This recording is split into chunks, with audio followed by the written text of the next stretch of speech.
네, 정용실의 뉴스 브런치 듣고 계신 지금 시각 10시 32분입니다. 월요일에는 저희가 월요 인터뷰 준비하고 있습니다. 방역 당국이 지금 최근에 코로나19 백신 접종 계획을 발표를 했습니다. 그리고 또 어제는 정세균 총리가 초기 백신 도입 물량 또 시기에 대해서 설명을 했고요. 지금 거리 두기 단계를 2주 더 연장하겠다라는 입장을 또 밝혔습니다. 자, 관련해서 우려되는 점도 있고 궁금한 점도 많으실 것 같습니다. 전문가 의견 직접 들어보겠습니다. 이대 목동병원 호흡기내과의 천은미 교수 전화 연결돼 있습니다. 안녕하십니까? 네, 안녕하십니까? 네, 반갑습니다. 정부가 지난달 28일에 이제 이 코로나19 백신 접종 계획을 공개를 했고 어제 정세균 총리가 이 코백스 퍼실리티 공식 통보에 따라서 이제 이르면 2월 중순에 화이자 백신 약 6만 명분이 국내에 들어온다 이렇게 이제 밝혔거든요. 보도가 나갔는데요.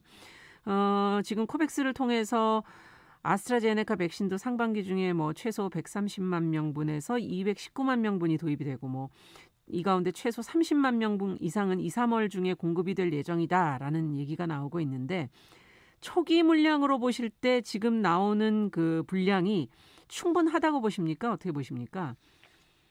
지금 6만 명 들어오는 화이자 백신은 아마도 코로나 최일선에서 치료하시는 의료진들이 접종을 하시게 될 겁니다. 네. 그와 동시에 30만 명분 들어오는 것은 아마도 요양병원에 계신 종사자나 입소자들 중심으로 접종이 되실 걸로 생각드는데요. 예. 기존의 75만 명보다는 조금 적은 분량이고 그러네요. 대부분의 백신 접종은 아마도 2분기 4월 이후에 접종이 될 예정이기 때문에 네. 지금 초기 2월, 3월 분량치고는 조금 적은 감이 있습니다. 네. 대부분의 요양병원 같은 경우 우리가 찾아가는 서비스까지 하지만 백신을 접종이 충분하지 않아서 아마도 2분기 이후로 대부분의 65세 이상이나 의료진, 요양병원 종사자부터 예. 접종이 가능할 것으로 생각되어 조금 물량이 더 들어왔으면 하는 아쉬움도 있습니다. 그렇군요. 지금 집단 감염이 요양병원에서 계속 이어지고는 있는 상황이라 조금 더 빨리 되면 좋겠다는 생각이 들기는 하는데요. 어쨌든 지금 어떤 또 제품이 들어오느냐에도 관심들이 많으시거든요. 지금 아스트라제네카 백신이 이제 들어온다, 더 많은 숫자가 들어온다라는 것이 지금 나와 있기 때문에 이에 대해서 정부도 지금 어제부터 전문가들과 함께 이제 검증에 들어갔다고는 하는데요.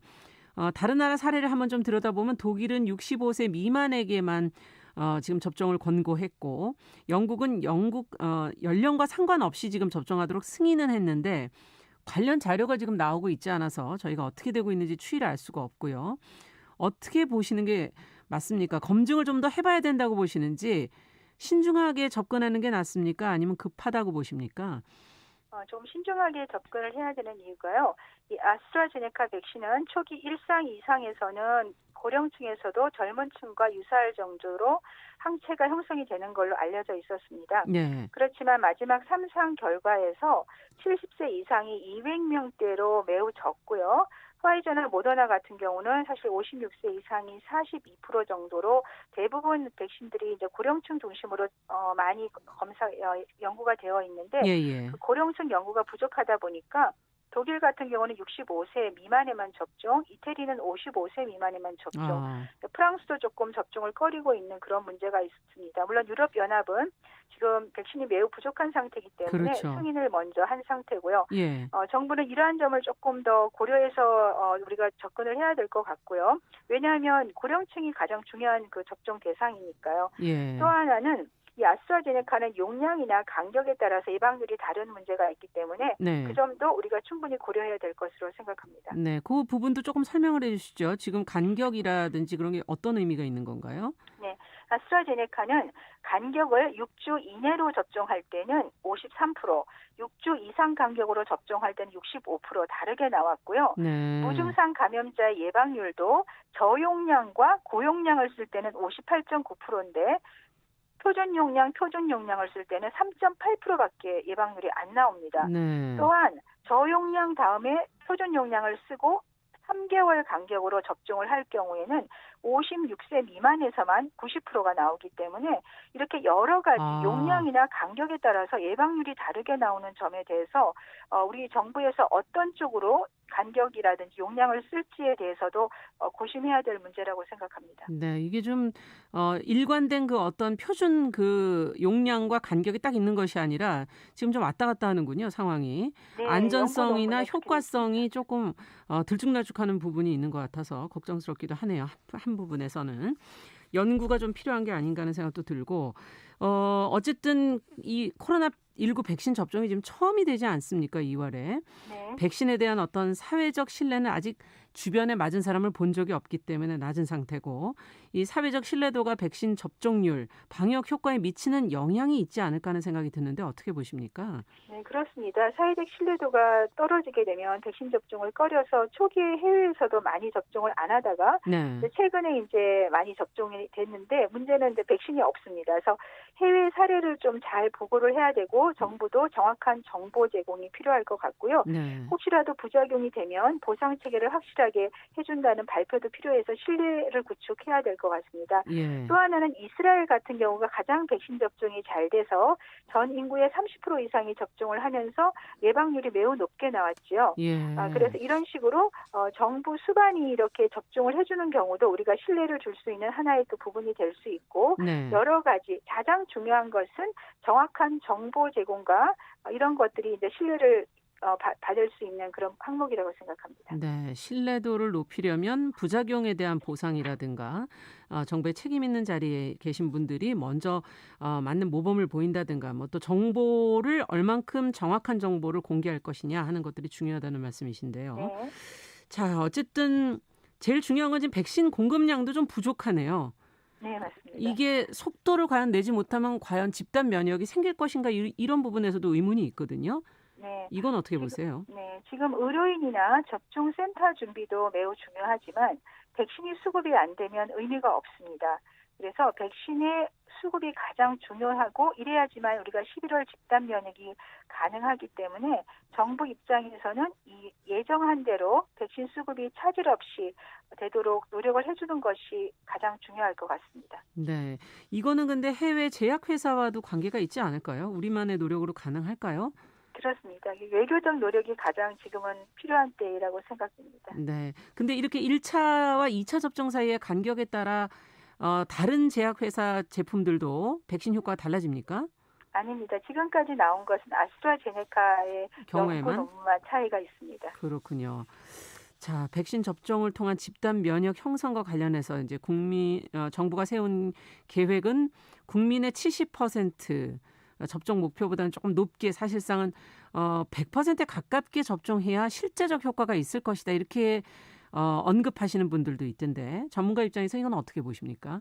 네, 18세 미만과 임산부는 지금 접종 대상이 되지 않기 때문에 네. 이 부분을 제외한다면은 전 국민이 맞아야지만 70에서 80%의 집단 면역을 형성할 수 있습니다.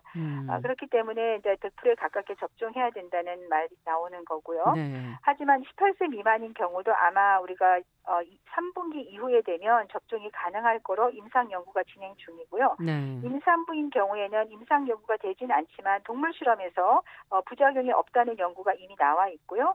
특히나 이제 고위험군이나 이런 그런 경우에는 이 임신 중반기에 태반을 통해서 이 항체가 태아에게 전달이 될 수가 있습니다. 그렇죠. 이미 연구도 나와 있기 때문에 임산부 중에서 고위험군은 백신 접종을 권유하는 것이 필요하다고 생각이 들고요. 네. 지금 나오는 RNA 백신 같은 경우는 사백신, 그러니까 살아있는 바이러스가 아닙니다. 전혀 인체에서 바이러스 감염이 될 염려도 없고 또 RNA 자체가 단백질 형성한 외에는 다 파괴가 되기 때문에 네. 인체 내 DNA 결합이나 그런 위험도 없기 때문에 만일에 임산부가 고위험군이라면 백신 접종을 중반기 이후에 고려해 보는 것도 필요하다고 생각합니다. RNA 형태로 맞는다면은 조금 더 낫지 않겠는가 하는 그런 네. 분석이시군요. 자, 백신 얘기는 여기까지 하고 어제 이제 정부가 현행 거리두기 단계를 설 연휴까지 지금 2주 연장한다는 발표가 있었는데요. 뭐 종교 관련 시설이라든가 요양병원 등에서 또 병원 등에서도 부분적으로 지금 집단 감염이 발생하는 거를 빼면 확진자 수는 오늘 이제 300명대 조금 낮아진 편이 아닌가 싶은데 계속 유지를 해야 한다고 보시는지요? 전문가 입장에서는. 네, 주말 효과가 분명히 좀 있고요. 하지만 이제 1, 2차 유행과 달리 3차 유행 최근을 보시면 요양병원 같은 경우 선제 검사를 통해서 지금 조정이 가능하지만 네. 일반적인 감염이 많이 나온 게 지역사회 감염입니다. 뭐 병원이라든지 학원이라든지 뭐 여러 군데 우리가 일상생활하는 공간에서 나오고 있기 때문에 이것은 무증상 감염자, 젊은 층들의 활동에 한 무증상 감염자가 지금 산발적으로 깊이 파고 있다는 생각이기 때문에 확진자 수만 가지고는 지금은 아직 유행이 감소된 상황으로 볼 수는 없고요. 또 설 연휴 네, 이후에 있죠. 곧. 네. 이동량 증가로 확산이 계기가 될 수 있고 변이 바이러스가 만일 국내에 이미 들어와 있다면 이 점을 계기로 확산이 될 수가 있습니다. 그렇다면 3월 개학을 앞두고 우리가 조금 어려움에 처할 수도 있다고 생각합니다. 네, 변이 바이러스 때문에도 좀 주의가 더 필요하다는 말씀이시군요. 네. 자, 백신 접종이 시작이 되면 아무래도 이 속도와 무관하게 백신에 대한 기대감 이런 거로 경각심이 좀 낮아지지 않을까 하는 그런 우려가 벌써부터 나오고 있는데요. 어떻게 보십니까? 네, 백신 접종을 하더라도 1차 후에 걸리시는 분들이 지금 해외 사례 계속 나오고 있고요. 네. 최소한 2차 접종 후에 2주가 지나야 항체가 형성되는데 최근에는 2차 접종 후에도 백신 맞은 후에 감염이 되신 분도 있습니다. 물론 백신 접종을 하게 되면 중환자로 가는 비율은 거의 없기 때문에 호전 도움이 될 수는 있지만 백신 접종이 모든 것을 해결할 수는 없습니다. 특히 국내는 지금 11월까지 백신 접종을 완료하는 그런 목표를 갖고 있기 때문에 예. 앞으로 상당 기간은 우리가 기본적인 방역 수칙을 지켜야 되기 때문에 백신 접종을 한다고 해서 경각심을 낮추면 안 되겠습니다. 네, 그 후에도 감염이 될 가능성이 있는 거군요. 네. 네, 알겠습니다. 오늘 말씀 여기까지 듣겠습니다. 감사합니다. 감사합니다. 네, 월요 인터뷰 백신 접종과 거리두기 단계 연장 전문가의 의견을 직접 들어봤습니다. 이대목동병원 호흡기내과 천은미 교수와 함께했습니다.